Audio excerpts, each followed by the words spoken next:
I watched them jog off towards the blue door. And then they were gone. Guess I should be getting back then. Oh, hello, my friends. It's J here back again with another episode of Virtue's Last Reward. Now, last time we went into the director's office with Tenmyouji and Quark. And while we didn't find anything too interesting, Tenmyouji had to use a photo he had with him to solve one of the puzzles for us, which was appreciated. However, he forgot it in the room. Sim and Quark are running back to the director's office, and we're heading to the warehouse to check in on everyone else. Let's see how we're doing, shall we?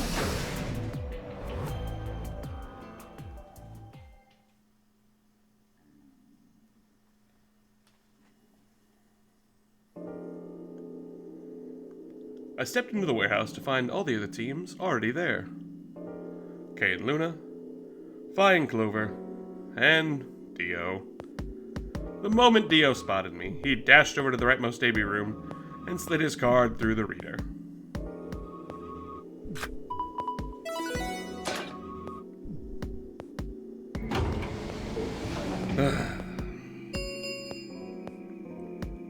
An Ambidex gate has been opened. 45 minutes remain until Ambidex game polling closes.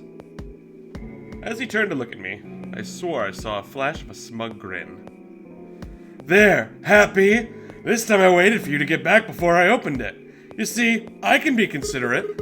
Yeah, but Tenmyouji and Quark aren't here. Yeah, where are they? I guess they forgot something back in the room we found. They ran back to grab it real quick. Then they'll be here in a few minutes. No big deal.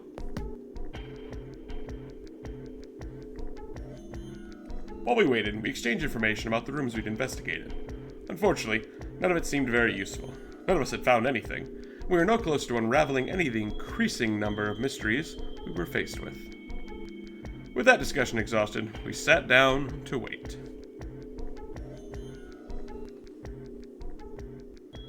Before long, however, 20 minutes had passed since Dio had opened the door, and Tenmyouji and Quark were nowhere in sight. Do you think they're taking a little long? Yeah, I'm getting worried. What if something happened to them? I'll go have a look then. Then I shall accompany you. Nah, I'll be fine with myself. It's not that far away. Just don't look into the abyss too long, or you might become a monster. I don't... Okay.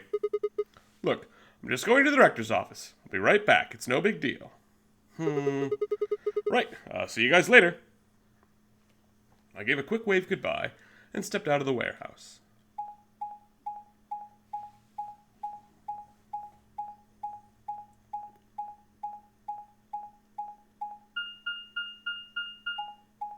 Hey, we skipped the elevator! Good job, Sigma! Anywho, I hope everything's alright. 20 minutes is quite a long time. Director's office.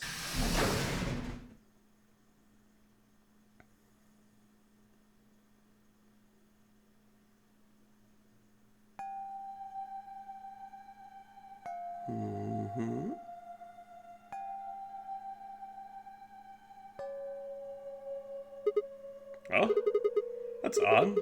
There's nobody here. The picture's gone, though. Tenmyouji and Quark must have been here then. I laid out the floor beam map. Must have taken the door that faces the warehouse. After that, they probably went through the warehouse and out the blue door to the elevator. Yeah, that's a much shorter route. On the other hand, I came through the red door, which is kind of the long way around. Looks like we managed to miss each other perfectly. Ugh. Well, this was a huge waste of time. Shoot. Might as well head back. I packed up the map and was headed towards the door when... Huh? There was a light on where there hadn't been a light before. What? Why is that thing on?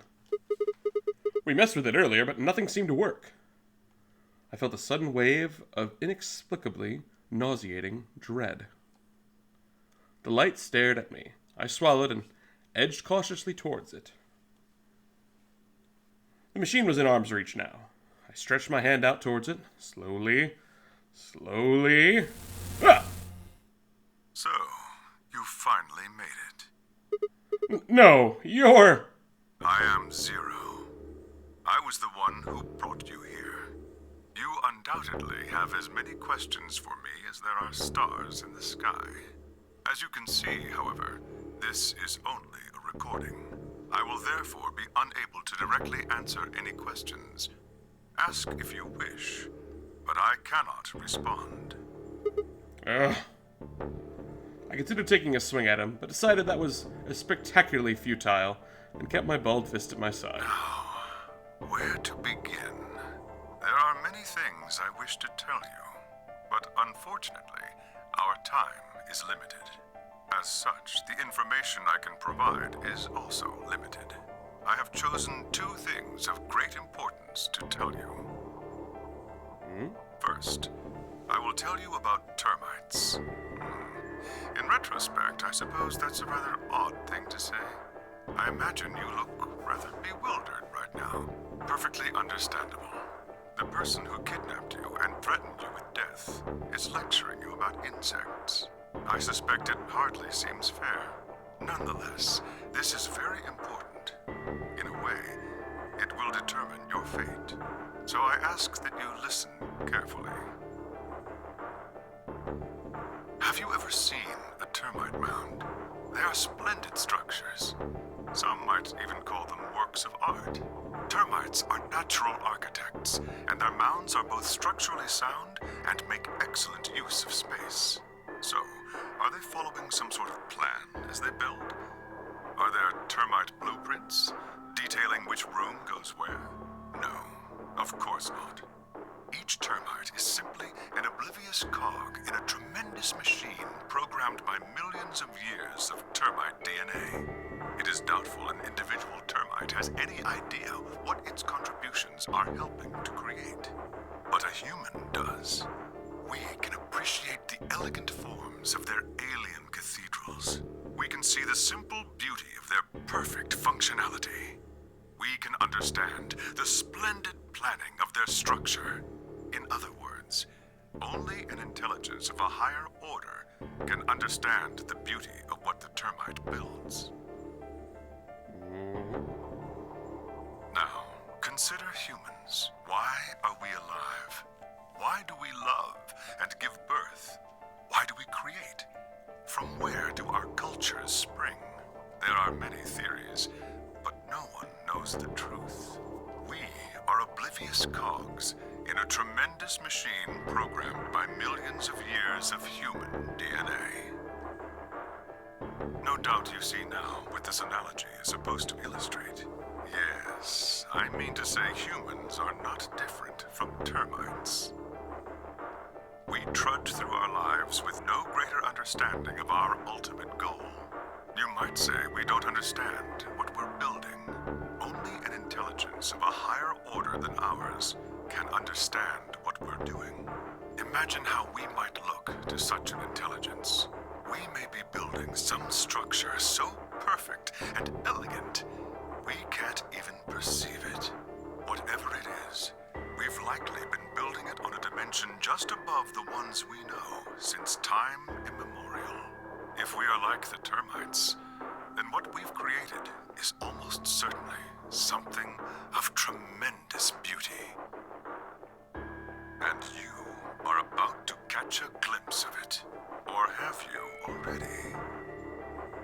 Well, that's enough on that subject, I think. Consider what I've said.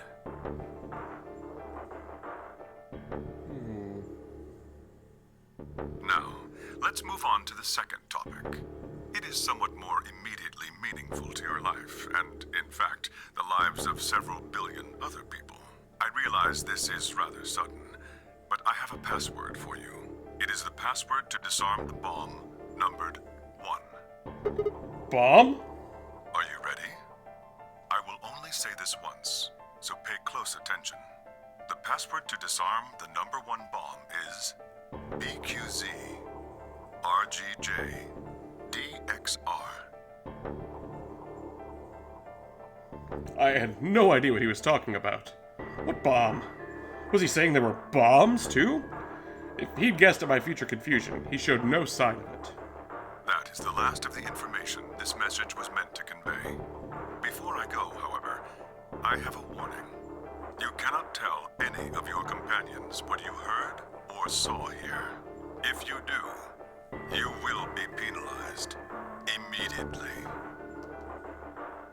I hope we will meet again someday. We would have much to discuss. Wait! God damn it, you can't just spout all that crap and disappear! Found myself yelling at empty air.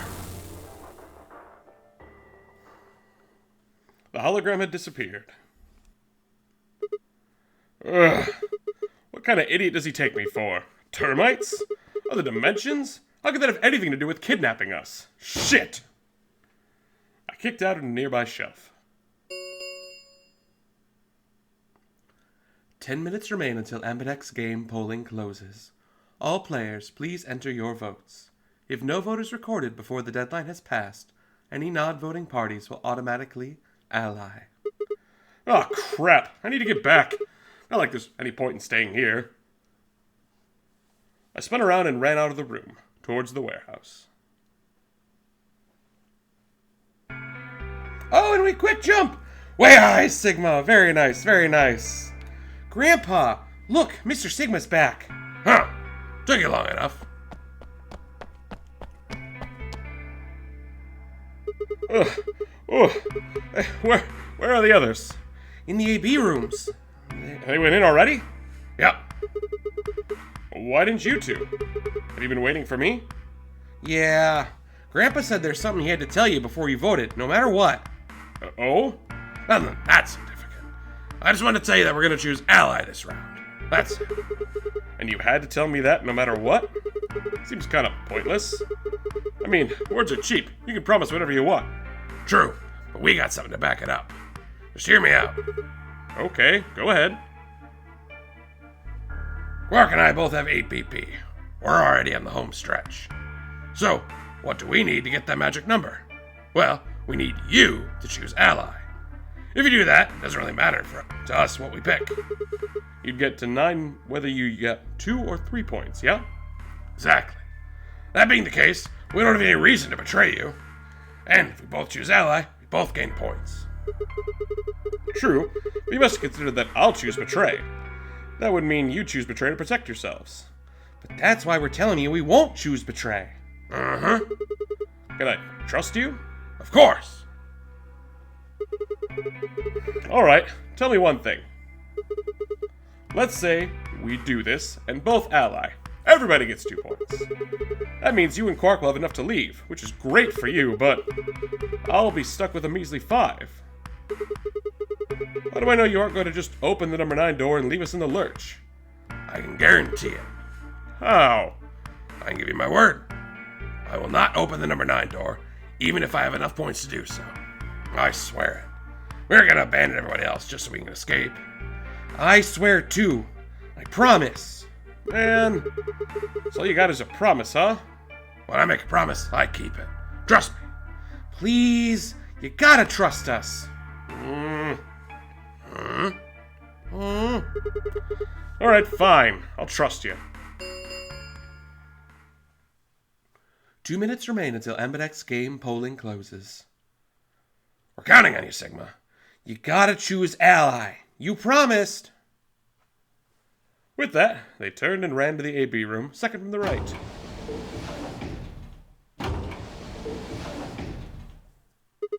Well, guess I should get moving.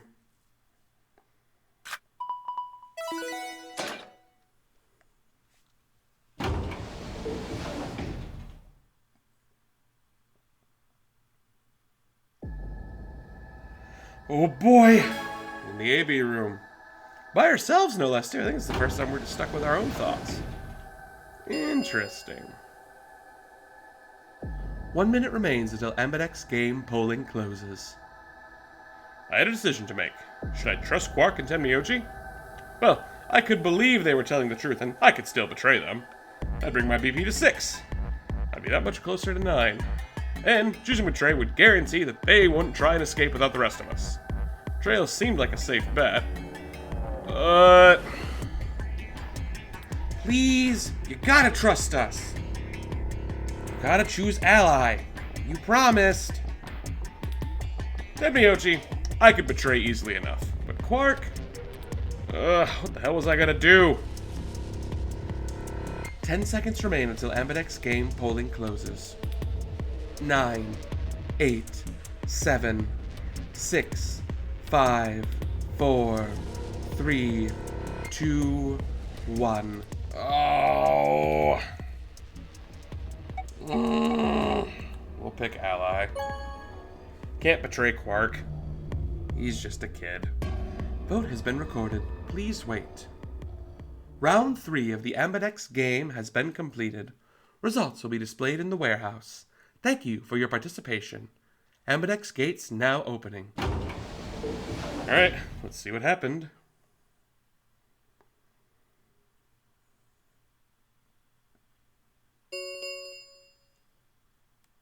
Results from round 3 of the Ambidex game will now be displayed. Please direct your attention to the results screen. Oh boy. Oh hey, pretty much everyone's here. Yeah, only Alice is dead. Oopsies. Alright, so 5 versus Dio. Betray. Oh no! Clover and Luna betrayed Hey! And Tenmyouji and Quark betrayed us! What the hell? Alright, so that is a... Clover's at 11, Tenmyouji and Quark are also at 11. Okay. Points have been assigned or subtracted accordingly. Please check your bracelet to see your updated bracelet points. Okay,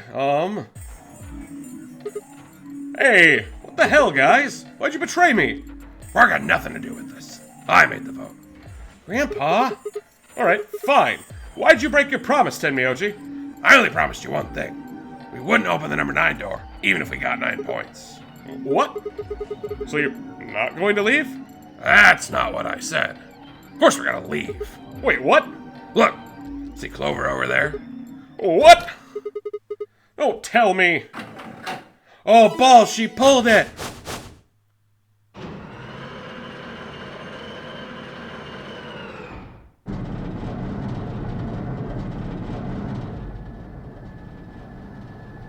Oh, no. She's... that bitch! Wait, Quark and Tenmyouji have... The words were barely out of her mouth when Tenmyouji and Quark ran past. No, god damn it!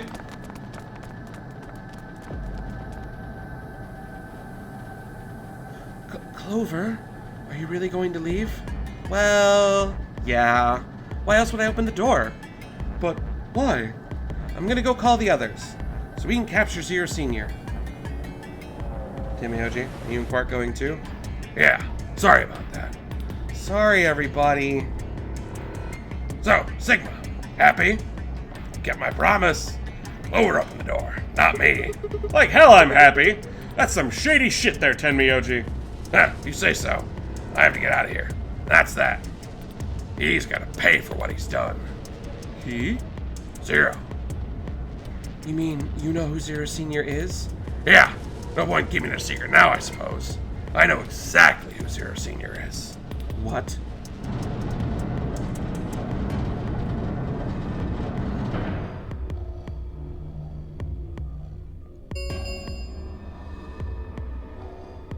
The number 9 door has been opened.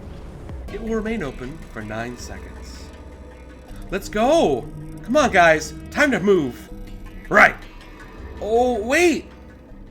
This is for you, Mr. Sigma. Quark held something out. I looked down to see 2 pieces of folded paper. What is this? It's a letter. I wrote it in the director's office before the AB game. I wanted to tell you what kind of guy Grandpa is. So, read it, okay? He pressed it into my hand. See you later, Mr. Sigma. Then he turned and ran towards the door, Tenmyouji and Clover following in his footsteps. I was so surprised by the letter that I didn't even try to stop them, before I could think of anything to say. See ya. Goodbye. And they're gone. Balls. Okay, so we're left with Dio, Phi, Luna, and K. The number 9 door has closed. This ends the notary game. Thank you for your participation. As the game is over, all doors other than the number 9 door have been unlocked. Escape is not possible. Please enjoy your stay.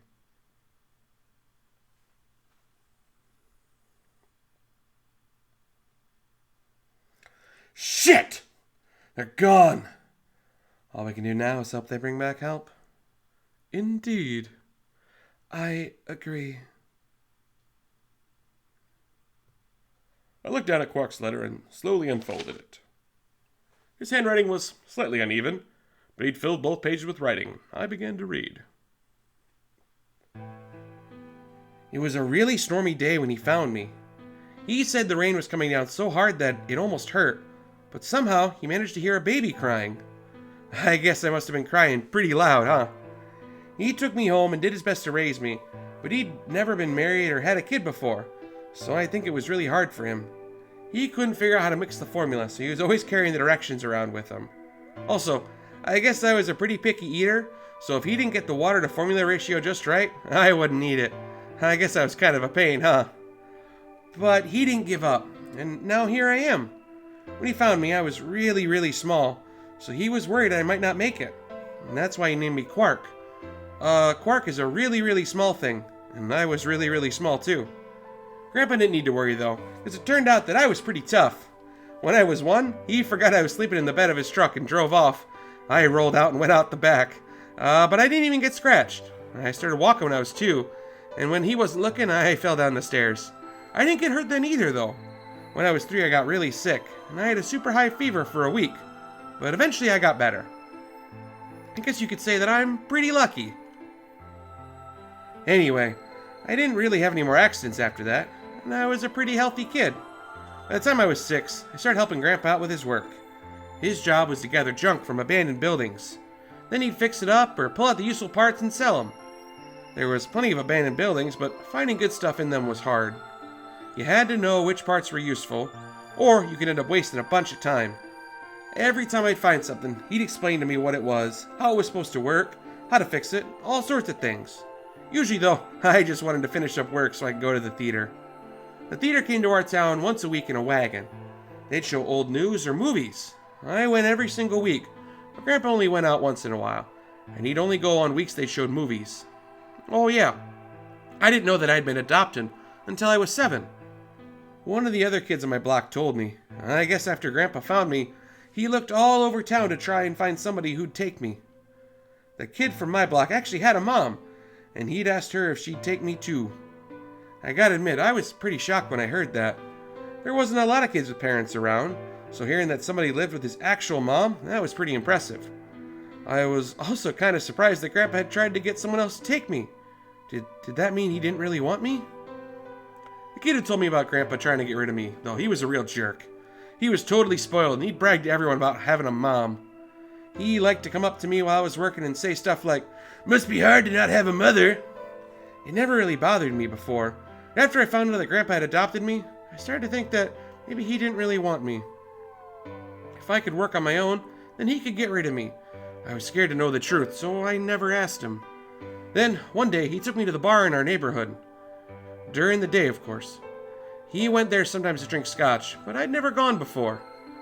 When we got in, he just walked up to the counter with that grumpy look he always has, and I thought, oh no, he's gonna make me work here. But I was wrong. I saw him pass something to the bartender, and then he picked me up and set me down on a stool next to the counter. The stool was pretty high, especially for a 7-year-old kid, and my legs just dangled off of it. It seemed really, really high to me, and I was pretty nervous. Eventually, the bartender came back with a glass of scotch and another big glass full of something else.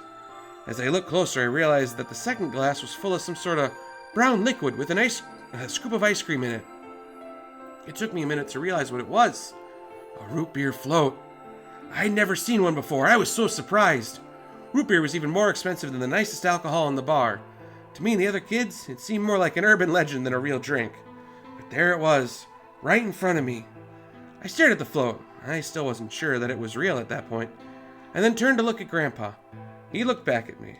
I didn't know what to do, so I turned to the bartender, though he'd already turned around and moved off, so I figured he must have put the glass down in front of me on purpose. It still didn't seem like it could be real, and and I just stared at it, and Grandpa told me to hurry up and drink it before the ice cream melted. His gruff voice sounded like an angel's. Is it really mine? And he nodded. Words can't describe how awesome it was. I never tasted anything like root beer before. The creamy sweetness of the ice cream, it made my entire head feel light. I felt like the luckiest boy in the world. That's not an exaggeration. I really thought that. The root beer float was delicious. What made me even happier was Grandpa. When I looked over at him, he was smiling. I know that's gotta be hard for you to imagine, but he really was. Right then, I didn't care whether he'd just found me and adopted me or not. He'd bought me a root beer float. That made me way luckier than some kid who had a mom, but had never tasted root beer. Of course, after we left the bar, he was the first kid I bragged to. So, Grandpa and I were doing pretty good. Until the fight. I was in a super bad mood that day. I'd torn one of my shoes in the morning. Some old drunk guy had yelled at me. All the junk I'd found was totally useless. The day was almost over and I was just fed up. So I grabbed some random trash and took it back to the house. When I showed what I'd found to Grandpa, though, he frowned. He started going through each thing I'd brought back and explained why they were all useless. I got really mad and I just yelled at him, "I don't care!" And he got mad and I couldn't take it anymore, so I just ran away. I was pretty upset and I started thinking that maybe Grandpa had only adopted me so he could raise me to work and make money for him. After a while, I went and hid in an abandoned building. But by then, I'd started to calm down and think that maybe I should go back and apologize. It had started raining pretty hard, though, so I decided I'd wait for it to stop. But that was just an excuse. The truth was that I was nervous. Part of me knew I'd done something wrong, but I didn't want to admit it. The rain didn't stop, though, so I just sat there, staring out at the gloomy gray sky. I imagined Grandpa coming to get me. It kept raining all night, and he never showed up. I gave up waiting and decided it was time to go home. I was about halfway there when I heard somebody groaning. At first I thought I should just ignore it and not get involved. But I went over anyway, and it was Grandpa. He was totally soaked, and I could tell right away that he'd been there a really long time. I yelled, and he opened his eyes a little bit. He smiled weakly and said he was glad to see I was safe. He'd spent all night out in the rain looking for me. I felt awful. Grandpa had been out in the rain looking for me so long that he'd collapsed. I was horrible. He'd heard me crying in the rain, but I didn't hear him. As I ran to get the doctor, I promised whatever God might be listening that if they would only save Grandpa, I'd never ask for another root beer float, ever again. He got a real bad fever, and his temperature wouldn't go down for days. The doctor said that if it kept up, he'd die. If he died, then I'd be all alone. There wouldn't be anyone left for me to care about, or to care about me even. The thought of that happening terrified me. Fortunately, I must have passed some of my luck on to Grandpa, because a week later his fever finally broke. I was glad he wasn't going to die, but I was also a little scared. What if he decided he didn't want a stupid kid like me around anymore? My plan was to apologize to him as soon as he woke up. When the moment came, my brain just stopped. Grandpa started to talk, and it took me a minute to realize that he was apologizing. I didn't know what to think. He explained that he was an old man, and that meant he was probably going to die sooner rather than later. He was strict with me because he wanted to make sure I'd be able to make it on my own when he was gone. But maybe he'd been a little too strict. All the things I was worried about had been stupid and selfish. Grandpa cared about me a whole lot. He'd been worried when I ran off, and he'd even gone out in the rain to look for me. I tried to apologize, but when I opened my mouth, I started crying. I don't think I've cried that much since I was a baby. But he just smiled and patted my head. I asked him if he ever regretted adopting me. His eyes got all wide, and he said, "Of course not." He told me that he was looking for a really important lady, and because of that, he had to give up pretty much everything else in his life. But when he took me in and started raising me, he felt like he'd gotten some of what he had lost back. That was when I decided that I'd stay with him forever, even if he said I couldn't.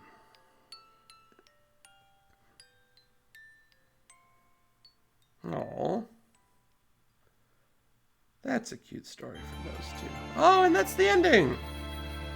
Well, damn.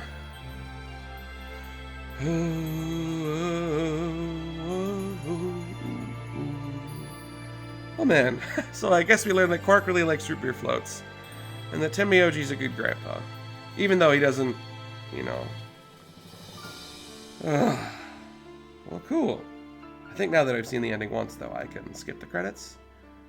Yay, we can skip the credits. Way I skipping the credits. Phew. All right. Well, with that, yeah, Tenmyouji end. So let's solve right here. And yeah, I think we learned a little bit today. Anyway, this is Kadri signing off, and I'll see you around in the next route. Bye-bye!